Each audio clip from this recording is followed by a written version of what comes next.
Prosecutor Kamala, no mercy, I lock him up. Soon I will be president. I'll kill the innocent anyway. I will be furious one day.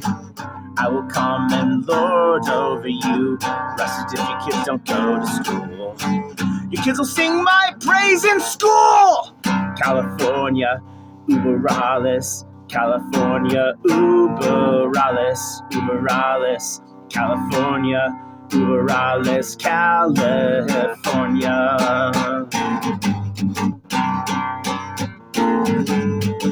Separatists will come for you. They will say act natural. We are the new master race, accepted with a happy face. Cause it's time to self-flagellate. Liars said it can't happen here. Behold a pale horse is near. Hippies won't come back, you say. Mellow out or you will pay. Mellow out or you will pay! California, Uber Alles. California, Uber Alles. Uber Alles. California, Uber Alles. California.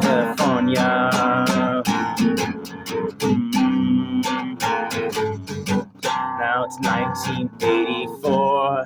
A knock knock at your front door. It's the Vote Blue Secret Police. They've come for your problematic niece. People's Republic of Turtle Island, shooting all the workers they're finding. Race nationalists killing left and right. Anyone who gives proof through the night. The flag is still there, the flag will prevail, but not before a petulant whale. I will crush these things you cherish when you mess with President Harris. When you mess with President Harris. California, Uber Alles. California, Uber Alles. Uber Alles. California, Uber Alles. California.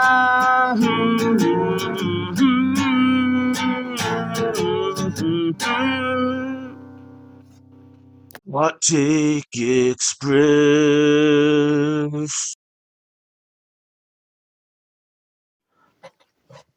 Hello, and welcome to Hot Take Express with Kent Chamberlain. I am your host, Kent Chamberlain, and we are dealing with a very scary subject tonight, hence the Halloween treatment. It feels like it should be a ghost story, but I fear, because of my class analysis, that it's going to come to pass, and very soon. This is the story of the next Civil War. You sound like a nutter, generally. At least you did when I was growing up, if you talked about things like this. But there's a variety of research in the historical field from people like Peter Turchin and there's like two guys, but like looking at generational cycles, and it confirms and helps validate what I independently concluded about 80-year cycles between great wars and / revolutions, and how they alternate between the communists being on the left and the communists being on the right. And that's to change when the communists ally with the left, they change the political system to save the economic system. And when the communists ally with the right, they change the economic system to save the political system. And we're on the verge of one of these things. You see, 80 years ago, roughly, was World War II. That was our last conflagration. What changed politically to save the economic system, that is capitalism in America, was the political system. No one noticed it at the time, really, but that was the birth of the deep state. That was the birth of the thing that superseded the Constitution in determining our rights. And we didn't notice it at the time, but it that's what happened. It was the OSS, not even the CIA, but we gave all this power to it because we needed to defeat the Germans. And after we did that, their power just increased and started being used on like suppressing revolts and banana republics and stuff. And before that, there was the revolution from the right in the 1860s, the American Civil War, when Karl Marx and Abraham Lincoln teamed up to destroy the Confederacy and liberate an enchained race. My org, the Radical Republicans, is taken from we take our name from the Marxist wing of the GOP in that era, back when it had one. So, I think even though it's a terrible thing to say, and even though I would dearly love to be wrong, I am pretty sure that a civil war will break out in 2024. I'm pretty sure I even know how it will happen. I wrote all of this down in Class Analysis and Revolution, by the way. The chapter is, I forget the chapter number, but the title is California Uber Alles versus Back-to-Back Civil War Champs. And it details the how and why of the next civil war. What will happen? And yes, it will be red states versus blue states for the most part, but the mechanism of how it happens will not map exactly out as to like red states and blue states, because the state governments themselves will have a lot of say, and it will determine not just, it will be determined by not just what party holds power at a state level, but what faction of what party. Because some of like the neocons will in the Republican Party will probably side with the Democrats when this all goes down. It's not even like a new observation to say that like in effect a lot of times the parties are similar in this era. That Julius Nyerere, the first prime minister of an independent Tanzania, once said, "America is a one-party system, but in typical American extravagance, they have two of them." I don't buy into all of that. There are differences between the parties, but certainly it's been a race to the bottom to see how little they could offer to get the votes. Like, what drives the similarity is that the neocons are basically Democrats and they've colonized the GOP. And so they can enact their will with like a minor culture war to make people think there's a difference. But like there really is a difference if the radical Republicans were in charge of the GOP and not the liberal Republicans of old, who are basically the neocons in our day and age. So there will be a split, and what will precipitate the split is like there will not be any formal secession, not at first. What will happen is that Trump will win because he's currently polling much, much better than Genocide Joe. And when Trump wins, there's going to be a blue stop the steal. I mean, like I said, the parties, they just keep getting worse. And so if Trump could do a stop the steal, the Democrats are going to do a stop the steal, except they're going to do it with all the power. Instead of it just being like the petulant whinings of a celebrity showman, it's going to be like have all the power and effectiveness of the CIA, the rest of the deep state, like media apparatus they control. It's going to be all of that, and so it's going to work. When blue stop the steal happens, it will work. And no, there will not be a secession as such. It will be two rival administrations claiming to be the legitimate executive wing of the American government, and different states will decide to recognize whether they recognize the Democrat president or the Republican president, which is going to be Biden or Trump. And it's going to be largely like I said, mostly that, but not entirely just mapped out on red to blue states. I mean, if you look at a map of the states that we're going to back up Texas in the border crisis, there's like a curious little a couple little trails of states that you would think of as red that just like didn't support it. like Arizona, New Mexico, and Kansas, and like that's even sort of like a geographically contiguous area too. And so who knows? Maybe that, even though those are all mostly red or purple states, they may well go in the Democrat column. And like you're gonna have the New York Times and all the other shitlib papers saying that the Joe Biden won the election, even though he will not have won the election. I am certain he will not have won the election. And then there's going to be these two rival administrations, and then Congress, the House and the Senate, are going to divide up based on which presidential administration their state recognizes, I think. And there might even be some personal things, and I'm not, maybe some senators in blue states will stay loyal to the Trump administration, because they're a Republican or something, and they'll continue to represent California or whatever. Speaking of California, that song at the beginning, yeah, I mean, it's going to be like Wall Street and Hollywood and Silicon Valley.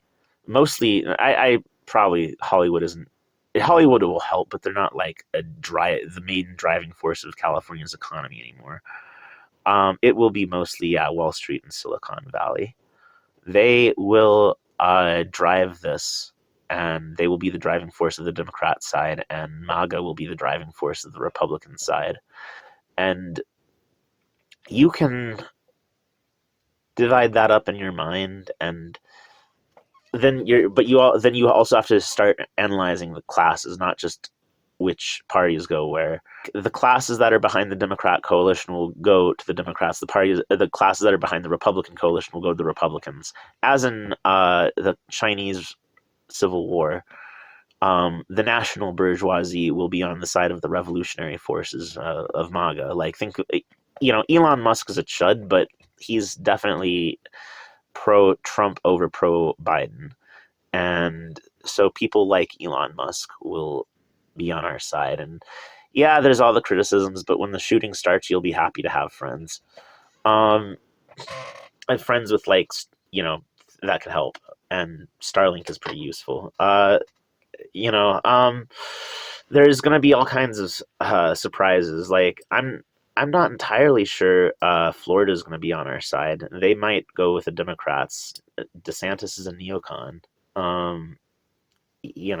And it's mostly just elderly boomer labor aristocrats that still buy into the imperialist propaganda. So they vote red, but they might well be with the vote blues when the time comes. Now, I've been thinking about this a lot lately because I'm currently in Nevada right now, and my parents are and the rest of my family are in Nebraska. And the states in between are all red states, Utah, Wyoming, or, Colorado's kind of been trending blue. It's a purple state that's been trending blue. So who knows? Not only do I live in Nevada, but I'm pretty sure this is going to be one of the front lines of the war as the Red Coalition tries to keep Silicon Valley bottled up behind the Sierra Nevadas, and Silicon Valley tries to break out. It's easy to think about these things on a theoretical level, but I've been watching these things that I've written about come true for the past 5 years. Stuff that didn't seem like it made sense. I called white nationalists and black nationalists working together. I called that. And then sure enough, you have the Uhuru Patsock front pick. I called Nazis for Biden. There were a bunch of dudes saying, well, at least not Biden's giving Ukraine, all the weapons they need, and if you're a Nazi, that's a good argument. So I predicted Richard Spencer riding with Biden, not literally exactly him, but just Nazis in general. I couldn't even envision how it would work, the woke ass alliance with Klan types. But I knew it was going to be something like that. And that's why I have been like so leery of black nationalists, is because, and I know okay, it's not even like they say, oh, they hate the Democrats, they hate the Democrats so much, and they probably do, but like I also know the incentive structure of a black nat, like, because this is what's going to happen at some point. Biden is going to have a heart attack. You think it's hard on him now being like a president at his age without his faculties? Well, just wait until there's a civil war he's got to manage. No, I just don't see him, like, I don't think it's going to be like assassination or anything. No. But just natural causes, because that's a very stressful job as it is, and he is going to be the next Jefferson Davis, and it's going to result in President Kamala Harris, which is why I titled the chapter what I did, and why I titled this video what I did, and why I started the video the way I did. And so, okay, one of Caleb's good points of theory was he did a deep dive into Kamala and traced her past. Yeah, so she's the entire, like, synthetic leftoid byproduct I've been warning about for years, like, except she actually has power, and she's been, pushed forward to power. Like, she's going to be, well, everything that was described in that song. She's going to be like she's going to be worse than Jefferson Davis, I bet, because she was bloodthirsty as a prosecutor, and just imagine her without any restraints. And, like, she's not even good at her job. She's just, like, petty and vindictive and a narcissist. Like, she will be absolutely unchained. She will be, like, it'll be like the Antichrist, like, her wrath is great, for she knows her time is short, it'll be kind of like that. And that is when I think there's going to be a bargain made, because of her synthetic leftoid background, her dad being that she hates, having been a Marxist theorist, and all of that. She's going to know about this kind of stuff. She's going to know that, well, if I keep saying I'm the president of America, like, we're going to keep losing this war, because I think that they will be, because I just don't see Joe and Kamala being able to manage their way out of anything, let alone a civil war. I mean, they're going to have to lose an election so bad they're going to have to cheat. So, like, and they're corrupt enough that they will.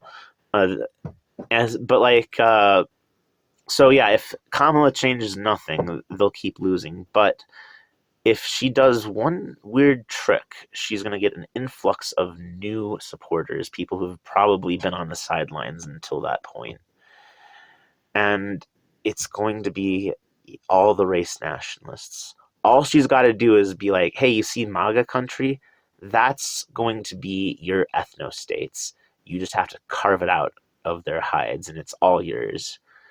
And I mean, like, if you've read Settlers, I don't recommend it, but, like, if you've read Settlers, you know that, like, Jay Sakop justifies the British Ethiopian regiment by saying, like, okay, the Brits might have lost the Revolutionary War, but the Ethiopian regiment didn't. They got their freedom and went to Canada.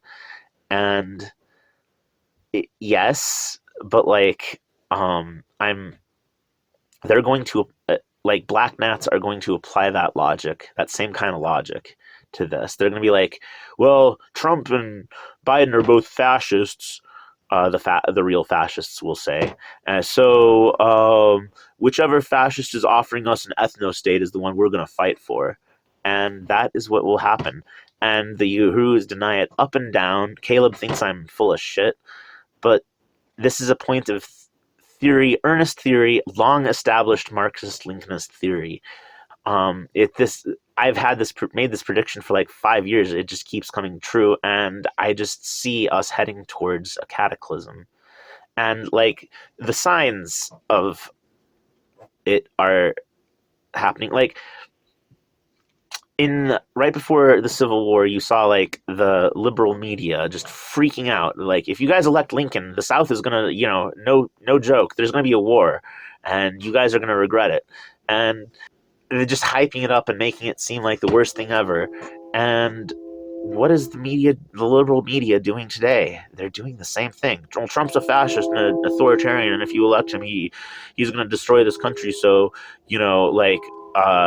we have to stop that by all means. And that's going to be used. I think the blue stop the steal is going to be patently fake, but a lot of very serious people are going to go along with it just because they see it as necessary.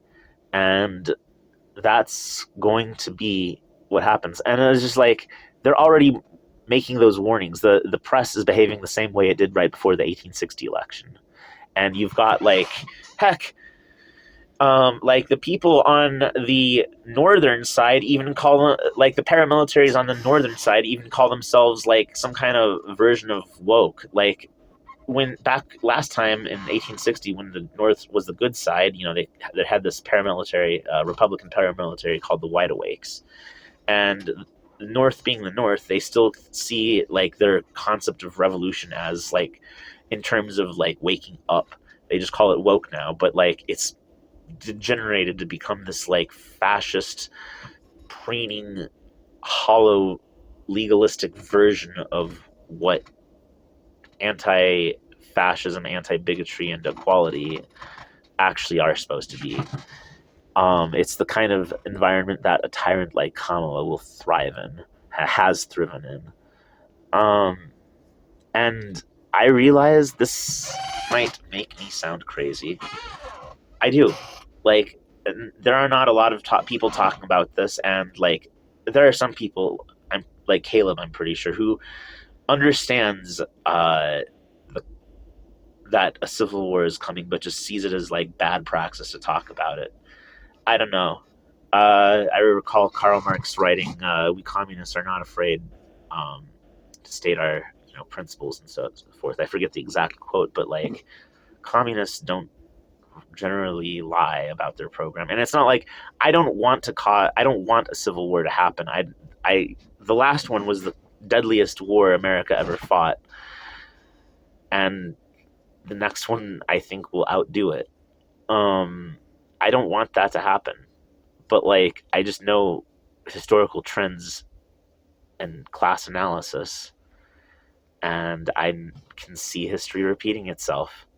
So a prophet has no honor in his hometown. I catch so many laugh reacts from so many uneducated people who think they know everything. The Dunning-Kruger set on the synthetic left just hates me and thinks I'm an object of mockery. But I'm staking this now because when the day after the election, when the blue stop the steal starts happening, I'm going to point to this video that I made before this all went down, and I'm going to tell you to listen to me because I will have proven myself a prophet with honor, and I will have proven my class analysis, my historical analysis correct. And so from then on, maybe we should listen to it. You're going to see this come to pass. And if you don't, I'll eat crow. It's a very bold claim I'm making, but I'm led to conclude it. And this isn't even a new claim I'm making. I made this claim 5 years ago in that book. I know most of you don't read the stuff I write, so I decided to put it in a video so you'd consume this knowledge. But yeah, so what I would say, what you should do is learn to garden. When cataclysms hit, it's communities that talk to each other, or the neighbors know each other and help each other out, that will survive better. Most of the war happened in the South, and so most of the foraging and of desperate and hungry military units happened in the South.